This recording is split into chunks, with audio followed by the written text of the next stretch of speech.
Good evening all and welcome. Tonight I have a truly chilling collection of scary stories that happened while alone at night. So get uncomfortable and let the darkness take control. It was past midnight when my flight landed, and exhaustion clouded my judgment. The area surrounding this airport was unfamiliar to me, and the thought of navigating a new city in the dark was incredibly daunting. My destination was 3 hours away, and there were no other airports nearby, so my only choice was to drive. I started going, but was falling asleep at the wheel, and I realized I needed to stop somewhere. After a few minutes, I spotted a neon sign flickering vacancy atop a dilapidated building, so I convinced myself it would suffice for a few hours of rest. The exterior was uninviting, a weathered facade with peeling paint and a sagging roofline. The parking lot was dimly lit, and a solitary flickering street lamp cast an eerie glow over the entrance. I hesitated, but reminded myself it was just for a few hours. I had a meeting I had to get to at 10 a.m. It was already 11 p.m. at this point, and that little bit of sleep would make all the difference. Maybe a shower too wouldn't be amiss. The lobby, I'm afraid, was no better. The air was thick with a musty odor, a blend of mildew and something more pungent, perhaps urine, and the wallpaper was peeling in long strips, revealing stained plaster underneath. A dusty ceiling fan rotated lazily overhead, doing little to alleviate the stifling heat. The receptionist, a gaunt man with sunken eyes, barely looked up as I approached. He muttered, "Room 204, and slid a tarnished key across the counter. It should have been my first red flag. So I made my way. The hallway to my room was dim and narrow, lined with a threadbare carpet that muffled my footsteps. Faint sounds echoed through the corridor, distant voices, a television in one room. Room 204 was scuffed and bore deep scratches near the handle. I inserted the key, and with a reluctant creak, the door swung open. The room was a nightmare. The air was stale and warm, carrying that same offensive odor from the lobby. The walls were stained with unidentifiable marks, and the ceiling bore water damage in several spots. A single, dim bulb flickered overhead, casting unsettling shadows.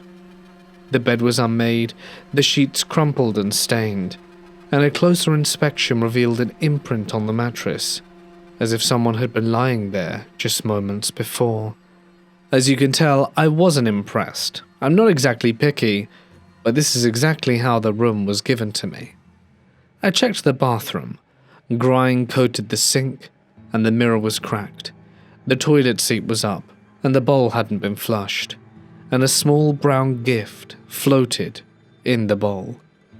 Disgusted, I returned to the bedroom, contemplating my options. I looked at my watch.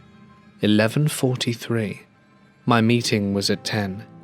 I did some mental maths and wondered if it'd just be easier to sleep in my car. But I looked down at that filthy pillow and decided to just sleep on top of the covers fully clothed, using my backpack as a pillow instead, and I knew I was going to pass out in moments. But I felt uneasy. Something about this room didn't make me feel very comfortable, and so I grabbed the chair from the corner and wedged it under the doorknob. I lay down, hoping to get at least 6 hours sleep. Rest came fitfully, interrupted by creaks and distant thuds. Not long after, I was jolted awake by a soft scraping sound. I turned around groggily. The noise continued, and the metal clink, followed by a gentle rattle. It was coming from the door. Adrenaline coursed through my veins, and I sat up, heart pounding. The chair under the doorknob vibrated slightly with each movement from the other side. Someone was trying to open the door. I reached for my phone, hands trembling, and dialed the front desk, but they didn't answer. I tried again. The scraping intensified, a deliberate sound. It wasn't a key, it was like metal against metal. And as I said before, this door needed a key card. Panic surged. I dialed 911 and was putting all my weight against the chair, whispering my location to the dispatcher. She assured me that the officers were en route and instructed me to stay quiet and hidden. I was torn. Do I protect the sanctity of the door? What do I do? I crouched behind the bed, clutching my phone, eyes fixed on the door. There really was nowhere safe for me. Then I looked out the window and realized if I were to fall from here, I'd probably break my leg. My options were limited. Minutes felt like hours. The doorknob jiggled and the chair scraped slowly with each attempt. Then, silence, and I held my breath, listening intently. A shadow passed beneath the door, and then footsteps retreated down the hallway. Shortly after, I heard a voice, firm and authoritative. It gave me the courage to remove the chair, and I gingerly opened the door and peeked outside to see 2 police officers speaking with the receptionist. They escorted me to the lobby where I recounted the events. The officers reviewed security footage, revealing a man loitering near my door, attempting to pick the lock with a huge knife. He fled just before their arrival. As you can imagine, I left the hotel immediately, shaken and sleep-deprived. The receptionist had the audacity to try and get me to pay for the room, after not only the ordeal, but the repulsive state that he presented it in. In my sleep-deprived brain, on my drive to find another hotel, I reflected on the events, the behavior of the receptionist, and the look on his face when the police arrived. Of course, I can't be sure, but part of me thinks he was in on this, and he let the person know that I, a solo female traveler, was there alone, because I couldn't have been asleep for more than 20 minutes when the guy started trying the door. The chair is probably what saved me, and I'm so grateful I got out of there alive. Who knows what would have happened had I been a deeper sleeper. But I suppose the moral of this story, if there even is one, is if you know you're going away, book your hotel stays in advance, and your transfers as well, preferably. Go by the reviews, and try to avoid staying anywhere in desperation. You never know how these situations can come back and bite you in the butt. I was 19 when this happened, new to the overnight shift at a logistics warehouse just outside of my area. The building sat in an industrial dead zone surrounded by patchy woods and pothole-riddled side roads. And by the time my break rolled around, it was 3 a.m., and I remembered a lone gas station on the drive in, a quick trip. It was still lit when I drove by at the start of my shift, so I figured it would be open. I grabbed my keys and told myself I'd be quick. The lot was empty when I pulled in, just buzzing lights, cracked concrete, and a row of unoccupied pumps.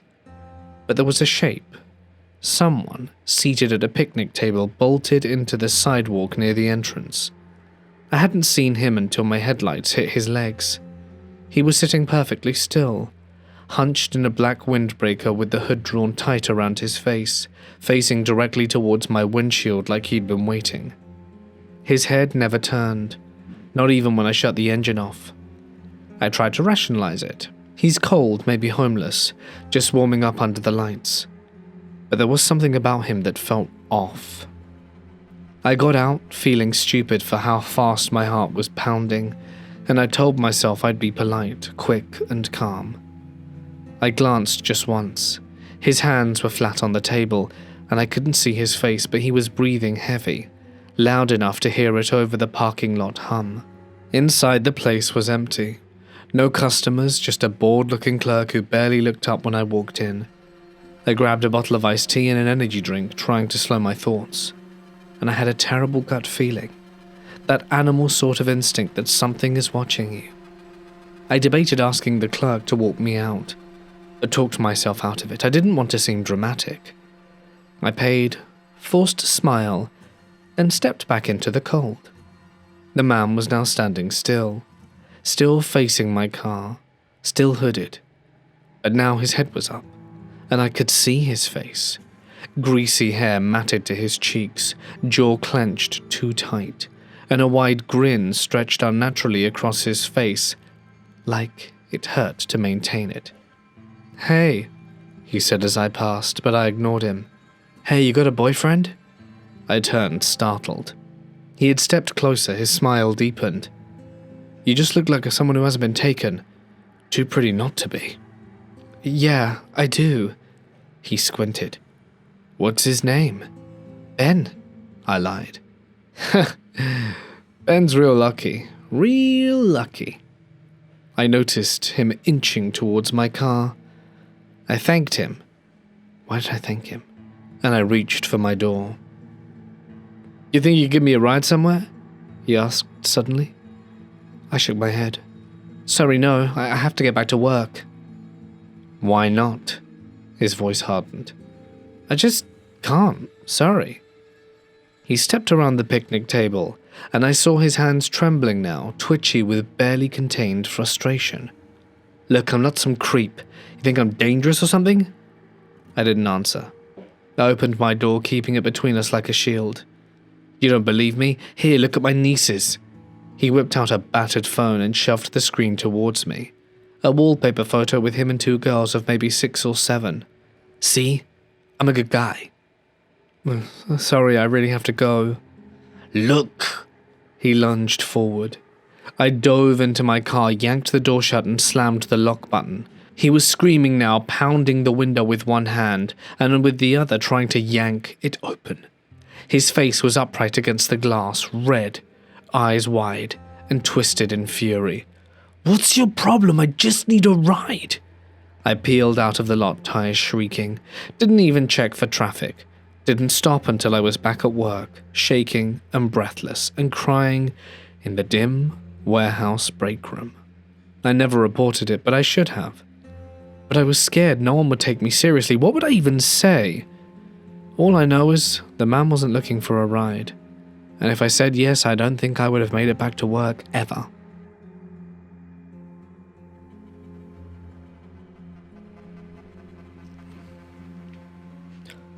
I was 22 and living with a roommate while going to school. My roommate was out clubbing that night, crashing at a friend's place. She'd invited me out, but I wasn't in the mood. I had other plans. Bad TV, homework, junk food, a cozy and uneventful night. It sounded perfect. It must have been around 10 p.m. when I decided I needed a sugar fix. So I threw on my hoodie and drove down to the gas station just a few minutes away from the house. I'd gotten my hair done earlier that day and was feeling good, cute and confident. The store was nearly empty, except for 3 guys in their 20s loitering by the coolers. One of them nudged the other, nodding at me, like I was the punchline to a joke I didn't want to hear. They looked like frat boys. One had messy blonde hair, tattoos crawling up his arms, nothing outwardly threatening, just the kind you instinctively keep a distance from. They paid before I did and left. I didn't give them much thought. But when I walked back outside, their beat-up car was idling in the lot. All 3 of them were inside, staring only at me. I got into my car calmly, trying not to show nerves. I backed out and turned towards home. Their car pulled out too. At first, I told myself it was nothing. Coincidence. They just happened to be going the same way. But after a turn, deeper into my quiet neighborhood, they stayed behind me. By the time I'd made the 5th turn, I knew they were following me, and my stomach twisted. I passed my house without slowing down. I wasn't going to show them where I lived. And I looped back to the main road and kept driving. They stayed close, sometimes speeding up, sometimes lagging, but always there. They flashed their headlights at me. Then one of them pulled up beside me, window down.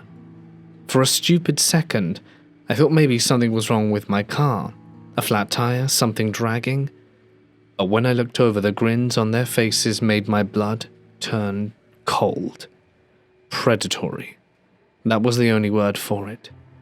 We were on a darker stretch of road by now, and that's when they swerved towards me, not playfully, not carelessly, but intentionally.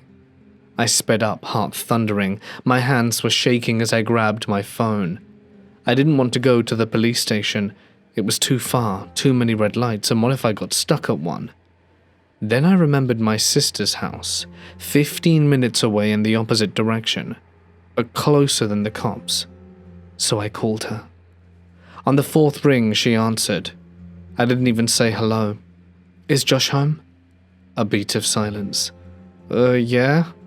"Tell him to get his gun and meet me in the driveway, now." I hung up before she could ask any questions, and as I turned into her street, one of the assholes hurled something towards my car. It bounced off the driver's side window with a loud crack, and my pulse was so loud I could barely hear. I tore into my sister's driveway and froze. The lights were dead. Were they even home? Their car boxed me in before I could reverse. Doors opened, and feet hit the gravel. All three of them were coming towards me. One yanked on the driver's side door handle, and another tried the back. The third was already moving to the passenger side.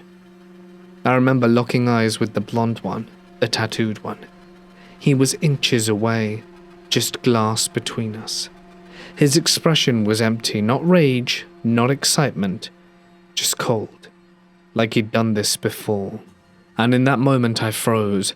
I didn't scream, I didn't move. I couldn't. And suddenly, from the darkness behind them, a huge bang broke the silence, and a deep voice, furious, said, "Get away from her." It was Josh. He stepped out from the shadows, gun raised, steady for sure. He hadn't turned on any lights, and he hadn't shouted a warning. He'd crept up around the side of the house and waited, and now he was staring these men down, with every intention of pulling the trigger if necessary. The three turned to run without a word, scrambled back into their rust bucket of a car, and shouting threats and curses as they tore down the street. When they were gone, my sister ran outside and helped me out of the car. I could barely walk. My knees gave out on the front steps. We called the police. No license plate, no real leads. Just three predators in a crappy car who were out looking for someone to disappear. They never caught them. To this day, I wonder what they were planning. What would have happened if I'd gone straight home, or if Josh hadn't been there, standing in the shadows with a loaded gun. Whatever it was, I don't think they were trying to scare me. I think they meant to take me, and I think they'd done it before. Several years ago, I had a very quick trip to Denver planned, 23 hours total, to visit a friend before they moved away. I was young, broke, and working a crappy entry-level job, so it was the best I could do with my one day off. I went straight from work to the airport, and got into DIA around 11 p.m. I was bunking on the couch of an old college friend, and they lived between 30 to 40 minutes from the airport. Fortunately, the light rail had recently been extended out to the airport, and my friend lived near the light rail line. I had taken the light rail often when I was in Denver myself, but was not familiar with the newer additions. I barely made it to the train before it set off, grateful to not have to wait around for another half hour at that time of night. It was nearing midnight as the train pulled into a brightly lit Union Station. I looked around for my connection, but it was nowhere to be found, not realizing the connecting line was not there. Fortunately, I was able to flag down security and they pointed me in the right direction. A few blocks away, there was another brightly lit station, separated by roughly 200 yards. Unlike the stations, there were hardly any lights, just some lights spilling in from either side where the train platforms stood.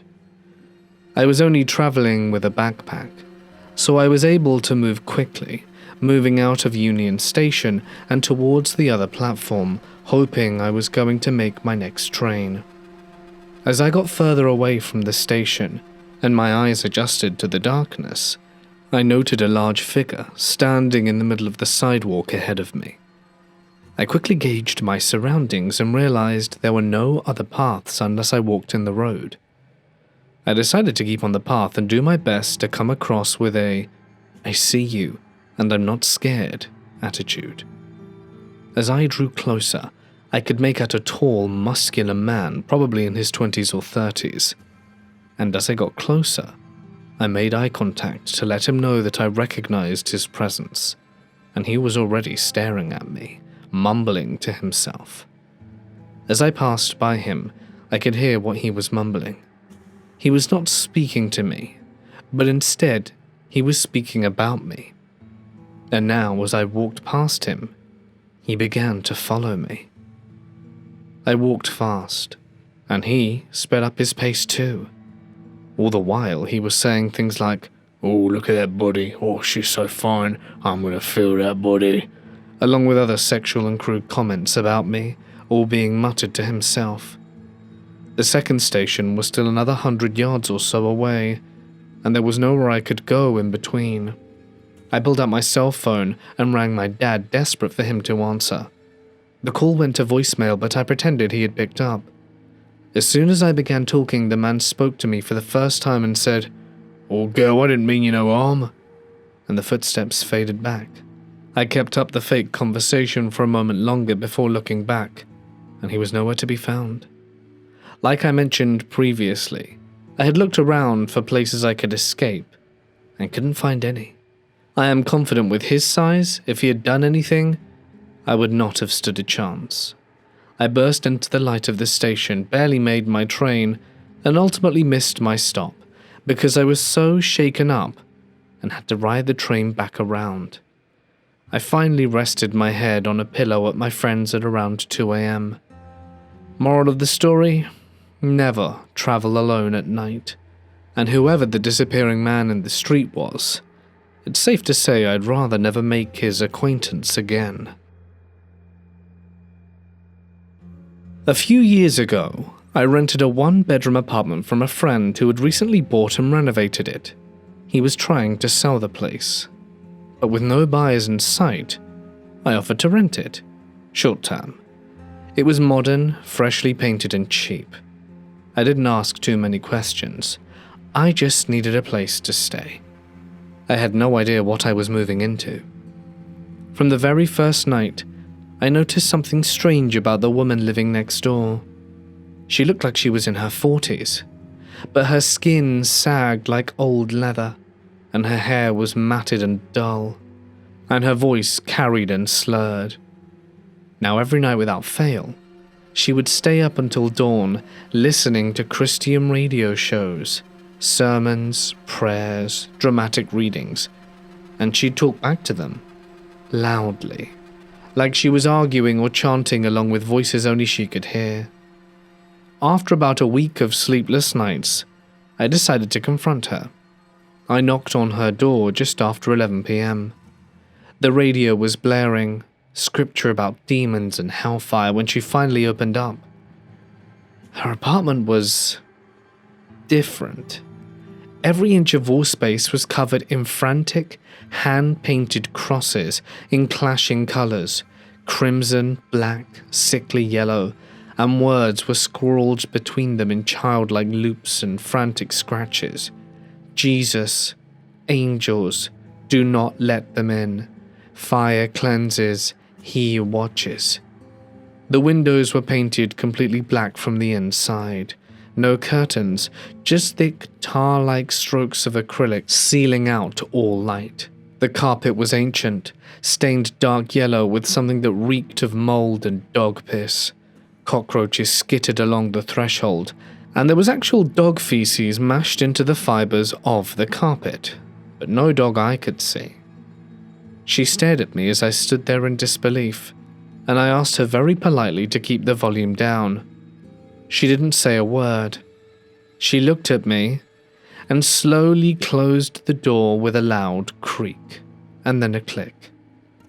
About 3 seconds later, the radio turned up even louder. The next night, my girlfriend came to stay over. I figured we'd sleep with a white noise machine to block out the sound. And around 3 a.m., I jolted awake with a sudden, inexplicable sense that someone was watching me. At first, I thought I was dreaming. My vision was blurry, but I could make out the shape of someone standing beside the bed facing us. A shadow. Too still to be imagined, too detailed. Then it spoke. "You should lock your door at night," the voice said. A woman's voice, raspy, cold, and familiar. I bolted upright. It was her, my neighbor, standing 2 feet from me inside my bedroom. She was holding something. I couldn't see it clearly, but it was long and black with a handle. I froze. My girlfriend stirred behind me, still half asleep. Before I could say anything, she turned around and walked silently out of the room. The front door creaked as it shut behind her.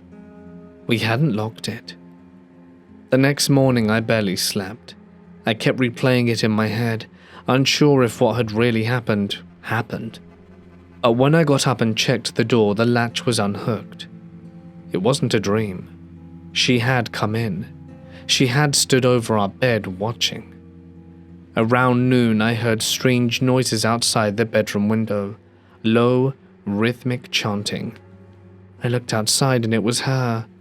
She was squatting beneath my window, rocking back and forth, muttering in some broken, guttural language that I didn't understand. Her clothes were filthy and soaked in sweat. And in her hands, hanging loosely from a plastic shopping bag, was the rotting corpse of a dog. Its head lolled limply, its mouth open, and I could smell it from the second story. I slammed the blinds shut and called the police. A neighbor upstairs answered his door when I went to warn him, and his face went pale when I mentioned her. "She broke into here once too," he told me. "I was watching TV with my kids and got up to get popcorn, and when I came back she was behind the couch just standing there holding a power drill." That's when it clicked. That's what she'd been holding when she stood over me. A power drill. I couldn't stop shaking. I called the cops again. They already knew who I was talking about. "She's off her meds," the dispatcher said almost warily. "We've dealt with her before, but she owns the apartment, and we can't enter unless she lets us. We'll have to wait until she steps outside." So I waited. I sat in a chair by the window for 2 full nights, lights off, doors locked, a kitchen knife on my lap. Every tiny noise outside made my heart pound. I didn't sleep. I didn't eat. I just watched and waited for her to leave. Finally, at 2:17 a.m. on the third night, I saw her shuffling towards the 7-Eleven across the street, cigarette hanging from her lips, bag clutched in her hand, and I dialed the police frantically. They were there in 2 minutes, 3 cruisers and a psychiatric transport van. She didn't resist. She smiled when they cuffed her, as if she'd been waiting for them. And then she was gone. The hallway outside her apartment smelled like rot for weeks. The carpets were never replaced, and I moved out a month later.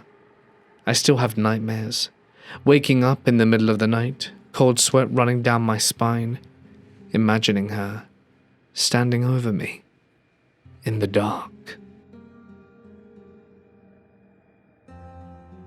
This happened in the summer of 2022, just 2 months after I bought my first home, a remote, crumbling farmhouse in the heart of rural France.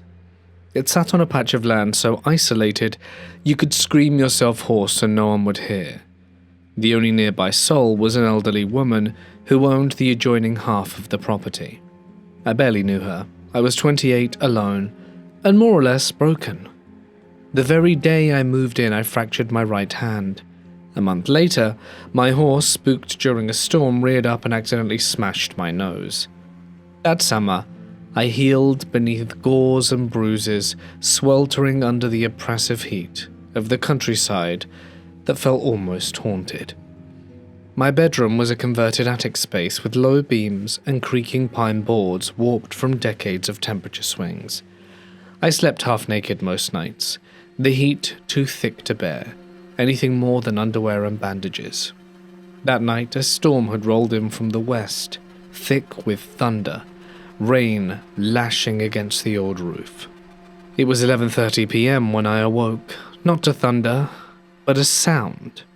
It came from the second room, just beyond the thin wall beside my bed.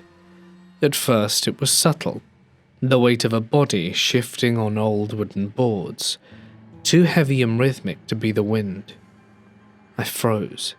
The pain in my hand flared as I instinctively reached towards the nightstand for a weapon, but there was none. If I didn't make this clear before, I live alone. No one should be in that room. The only access to that room, besides going through mine, is an exterior door that opens onto a steep staircase leading to the overgrown backyard. That door is old, swollen from rain and disuse, and it rarely opens without a fight. I personally hadn't touched it since moving in. I told myself I was imagining it, the creaking, the presence, the dread sitting heavy in my chest. But something primal insisted I'd get up and check. So I did. Limping from bed, nursing the dull ache of my injuries, still half-dressed and slick with sweat. I investigated, and the second room was empty, or at least appeared to be so. The door to the attic's unfinished section, the one that led outside, was wide open. Wind funneled through it in a low moan, lifting dust and swirling eddies across the floor. I stepped carefully towards it. The shadows beyond that led up to a raised mezzanine, a kind of open loft space filled with junk and nestling birds. It was dark, uneven, and not a place you'd want to be barefoot in the middle of a storm. I reached the top step, just in time to see something move. A silhouette, ducking low, hiding beneath the platform, just out of reach of the lightning's brief illumination, and every hair on my body stood up. I didn't want to confirm it. I turned and ran, nearly falling back down the stairs, and rushed into my room. The door didn't lock. None of them did. The farmhouse was too old, the doors warped and unreliable, and I pressed my back against the wall, eyes locked on the threshold, listening for any sound of footsteps. I picked up my phone and dialed the only person I trusted to come without laughing at me, my ex-boyfriend. He lived 10 minutes away and was a police officer. He answered groggily, but heard the fear in my voice, and said he'd come immediately. I told him I'd seen someone inside under the mezzanine, and that I had no idea how they got in or why they hadn't left. I stood at the window that overlooked the yard, the only window not covered by a Velux panel, and gripping a metal flashlight like a club. If someone entered my room, I would climb out and jump if I had to. I'd rather break my ankle than wait to see what they wanted. No one came. My ex arrived, but not alone, with his 6-year-old daughter too. He hadn't wanted to leave her alone in his neighborhood, so he brought her and left her locked in the car with the engine running. He told her they were just fixing plumbing. He didn't want her to be afraid. Together we searched the house, room by room, beam by beam. No one. I began to wonder if I'd hallucinated the whole thing, if the storm, the heat, and the isolation had finally made me snap. But then we heard the scream. A child screaming from outside. We sprinted to the front of the house, and his daughter was in the car crying hysterically, pointing towards the door that led to the attic, the same door I had found open. She told us that she saw the man come out of the door, a large man with long arms and dirty clothes. He walked right up to the car, grabbed the door handle and tried to open it, tugging on it again and again. But it was locked. Whoever he was disappeared before we reached her. Afterwards, I sat awake until dawn, wrapped in a blanket near the window, flashlight still in hand. We filed a police report, but there was no evidence left behind, no footprints in the mud, no fingerprints, nothing. The old woman next door told me it wasn't the first time. She said someone had knocked on her door late at night multiple times, always when it stormed, but she never answered. She was too afraid. To this day, I don't know who the man was, why he was standing next to my bedroom while I slept, or what his real intentions were. I don't know if he meant to hurt me, or take a child from a locked car in the middle of the storm.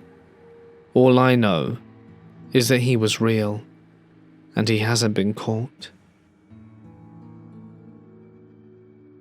This happened when I was in university. I was renting a flat with 2 other girls just off Cowley Road in Oxford. There was a strange mix, student chaos and old British suburbia. On the weekends it turned into a blur of house parties, pub crawls and stumbling strangers. And it was a Saturday night in late autumn.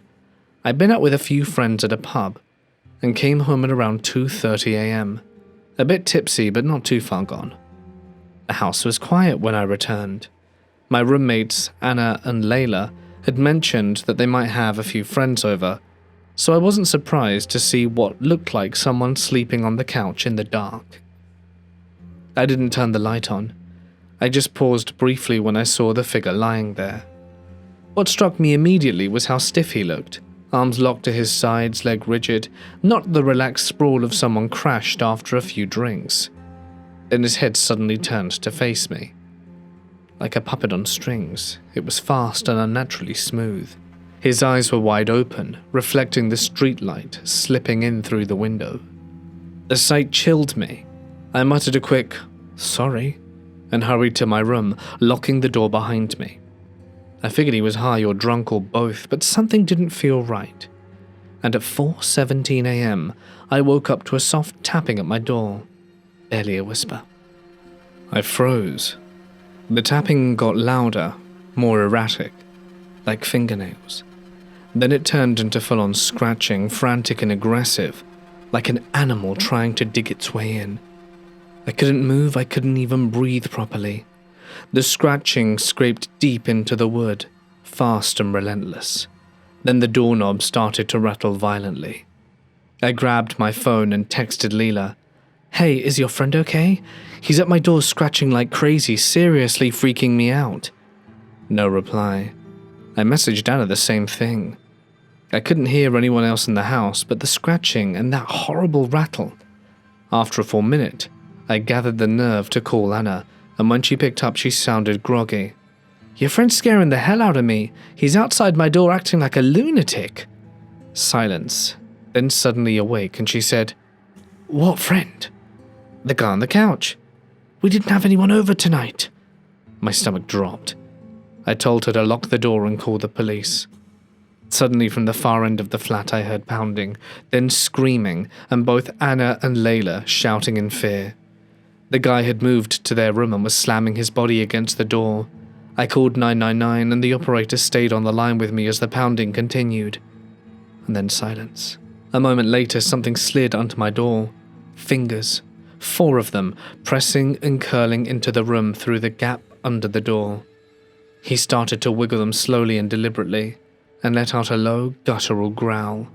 I screamed and jumped back.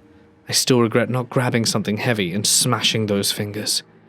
Minutes later, I heard the sliding door at the back of the flat open and slam shut.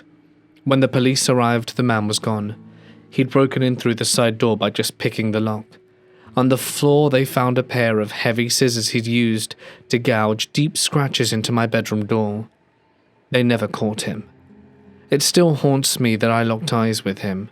He wasn't passing out or high. He was pretending to sleep, hiding. He must have heard me come in and tried to blend into the shadows, hoping I wouldn't notice. I walked right past him. He was probably less than a meter away from me. Someone who was planning to hurt me and do who knows what to me.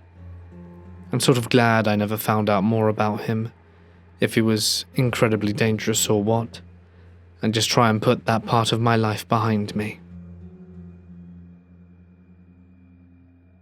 This happened yesterday night.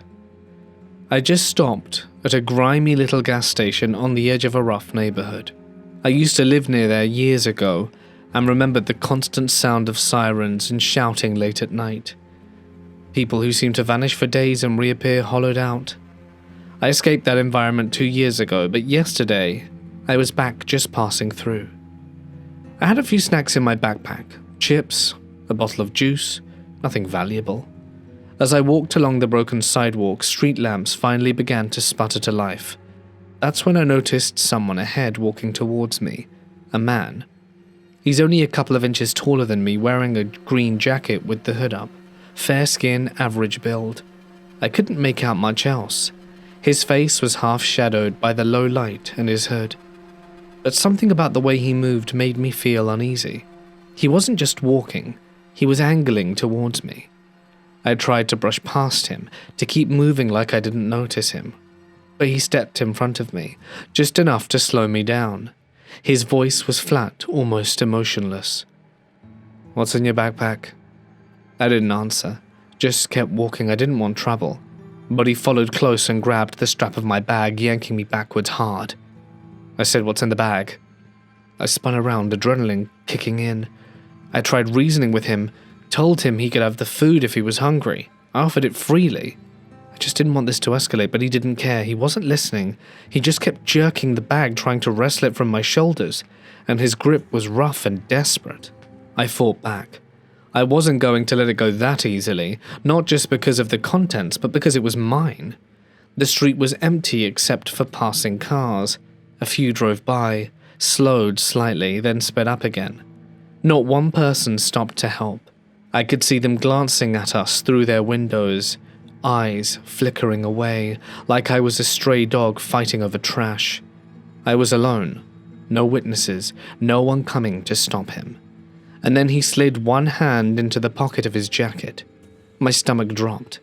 I know what that usually meant, a weapon, a knife, a gun possibly, and my body tensed up, heart pounding in my ears, trying to calculate how fast I could run, and whether I could dodge if he lunged. But it wasn't a weapon, at least not the kind I expected. He pulled out his bare fist and slammed it down onto mine, again and again. The pain was hot and immediate, bone-on-bone impact, each blow jarring through my hand, ripping the skin, bruising the knuckles. I tried to hold on, tried to twist away from him, but it was no use. My strength gave out. My hand was bleeding, numb and useless. I couldn't take another hit, so I let go. He snatched the bag and ran just like that. I stood there on the sidewalk, chest heaving, blood dripping from my hand, watching him vanish into the dark. All of that for some junk food? A bag of chips, a bottle of juice? It wasn't about what was in the bag. It was about control. He wanted to take something from me, and he did. I walked the rest of the way home, cradling my hand, flinching every time I heard footsteps behind me, even when no one was there. My eyes were tuned into every sound. My body braced for him to come back, but he never did. I didn't report it. I knew it wouldn't go anywhere. I could barely describe the guy. Green jacket, fair skin, average height. That's nothing. Cops would have nothing to go on. So now I'm back at work, my hand bandaged and swollen, doing the best I can to get through the day while it throbs and stings with every movement. People ask what happened. I tell them I slipped or shut it in the door. The truth feels too meaningless. I think about the way he looked at me, like I was nothing more than an obstacle. I hope someday he tries it with the wrong person, and hope it makes him feel what I felt, trapped and powerless. But above all else, I wish I'd have just stayed home. About 8 months ago, I finally moved out of my mum's house and into my own place. I was excited, proud even, and for the first few months everything was great, quiet, and peaceful. That's when I began getting weird phone calls. No one spoke on the other end, just heavy breathing. Sometimes they'd hang up. Then flowers arrived. No name, no note. That creeped me out a little bit, but I figured it was just some harmless admirer. Easy to believe, right? I brushed it off. That is until things began to go missing. At first it was small stuff from the kitchen. A mug of coffee, half a bottle of wine I swore I hadn't finished, and I began unplugging the TV before bed just to ease my mind. but then I'd wake up and find it on. Channels changed, volume slightly adjusted.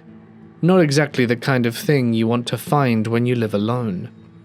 I stopped going downstairs at night. My bedroom became a bunker, a cage, and I locked myself in after sundown. I convinced myself I was just tired, maybe a little paranoid.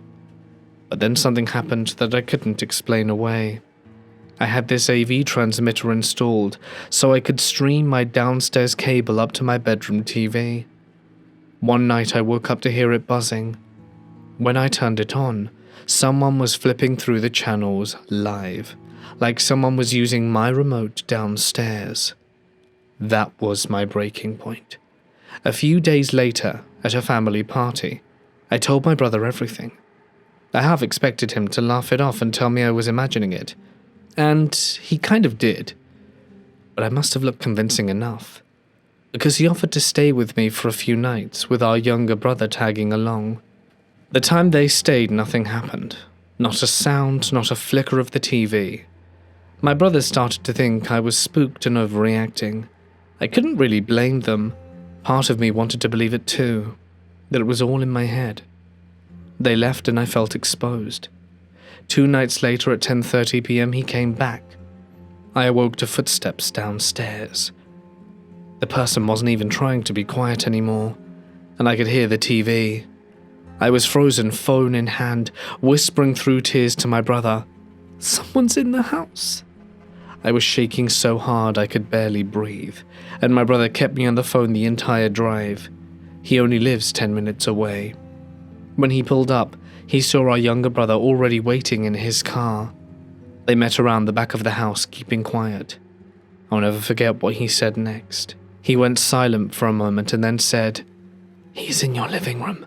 Don't move. Stay in your room." My heart dropped. I think part of me wanted to be crazy, but hearing him say that made it all real. He hung up to call the police. I begged him not to, but he had to. He called me back on my cell, and it wasn't on silent. I fumbled to mute it, but it was too late. I slammed the phone down, heart pounding in my throat, and pressed my ear to the door. A minute later, I heard the patio door creak open. It always sticks. I thought it was safe. And I opened my door just a crack and saw a man in a long black trench coat and a baseball cap walking up the stairs. I slammed the door shut and pushed my wardrobe in front of it as quietly as I could, tears streaming down my face. I didn't even recognize him, just a shadow climbing the stairs to get to me. Then I heard my brothers crash through the house. There was a struggle, yelling, thudding, and a man's voice carrying out, "I'm sorry, please." When I moved the wardrobe to open the door, I saw my younger brother standing over him, holding a knife that the guy had dropped. The police showed up about 10 minutes later. Honestly, that man could have killed me 10 times over before they arrived, and the thought still haunts me. The biggest shock? The man was our mum's ex-boyfriend, a guy who had lived with us for a short time in the 90s. He used to call himself our stepdad, though he was never officially anything. He was always too fond of me. But I was just a kid. I never imagined he'd come back into my life like that.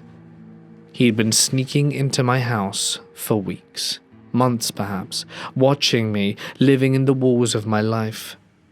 I don't know how many nights I slept while he stood just a floor beneath me. He was arrested. They found a knife in his coat pocket, and he only served 5 months before being paroled. The justice system didn't exactly treat it like the horror show it was. He was ordered to live in a halfway house and be back by 8 p.m. every night. Then one day, we got a call. They'd found him, dead. He took his life in his wardrobe. My mum called me to tell me, and still part of me mourned him, even after everything. It's been years now. I moved back with my mum, at least for now, and I still check the locks 3 times every night, and still startle at footsteps. But I'm slowly learning to breathe again, to stop looking over my shoulder. because now he's gone, and I'm finally starting to feel safe. I was 26 at the time. I'm a woman living in Alaska, and it was a Saturday night at around 11 p.m, bitterly cold, maybe 10 degrees below zero. I'd just finished a long shift at work and was running on fumes, both figuratively and literally. My gas tank was nearly empty, so I pulled into a local station on my route home. It was one of the busiest stations in town, typically buzzing even late into the night. But as I pulled up, something felt off. The lot was completely empty. Not a single other car at any of the pumps, just still, quiet, and frozen.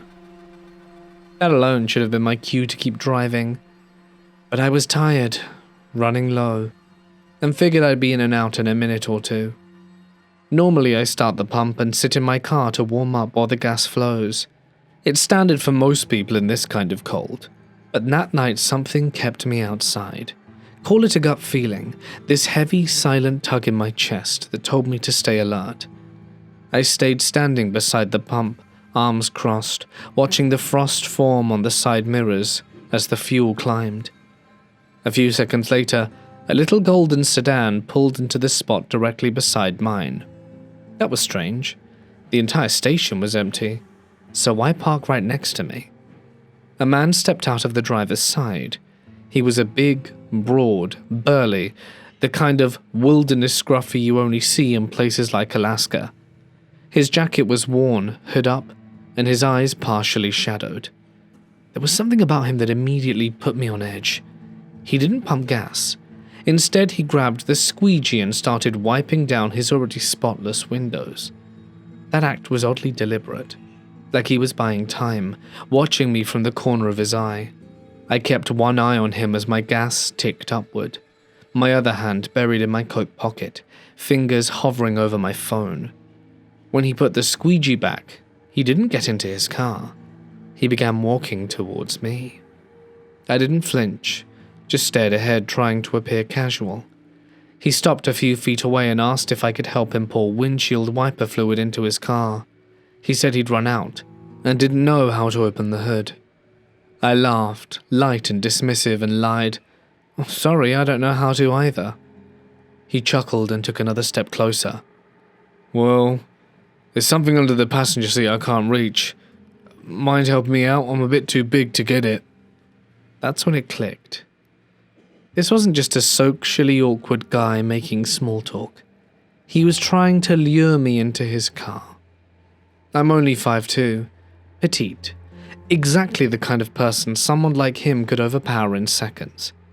Every hair on my neck stood on end. I stayed still, kept my tone light, but my thumb slid towards the red call button on the pump, and I pressed it. He stopped advancing immediately, took half a step back, turned slowly, and began walking towards his car.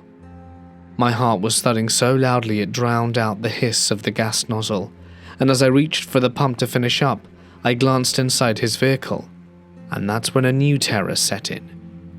Every interior door handle, except the driver's, was gone. Just bare plastic where it should have been. That wasn't odd. That was a trap. I tried to stay calm, and as I returned the nozzle to the pump and reached for my car door, my fingers were shaking. My eyes flicked to my side mirror. He was behind me. He slammed my car door shut before I could get in. "You're coming with me," he barked, his voice now raw and violent. "No," I shouted, the panic finally breaking free. He grabbed my arm and shoved me hard against the side of my car, knocking the wind straight out of me. My body moved on instinct. I drove my elbow into his ribs with every ounce of strength I had, then screamed loudly, over and over again until my throat burned. That's when the gas station attendant appeared, thank God. He came out from the building holding a huge gun. That was all it took. The man released me, stumbled back and bolted for his car, and peeled out of the station in seconds, tires screeching over the icy pavement. The attendant wasted no time. He got me inside, pulled the security footage and helped me file a police report. I was still trembling, barely able to speak. I called the police immediately, gave them a full description of the man, his vehicle, and everything I could remember. and it was the last I ever heard of it. They never followed up. I never found out who he was, and I still don't know if they caught him. The worst part? I don't know if he tried it again with someone who didn't get away. Hey guys, it's Mort here, and thank you so much for listening. I hope you enjoyed these stories, I certainly did. A huge thank you to my members and patrons whose names can be seen on screen now. They get some funky perks, and if you'd like to find out what those are, feel free to follow the links in the description. But for now, that's it from me. More content on the way soon. Follow the links on screen for more now. But until then, stay awesome, and I'll see you in the next one. Good night.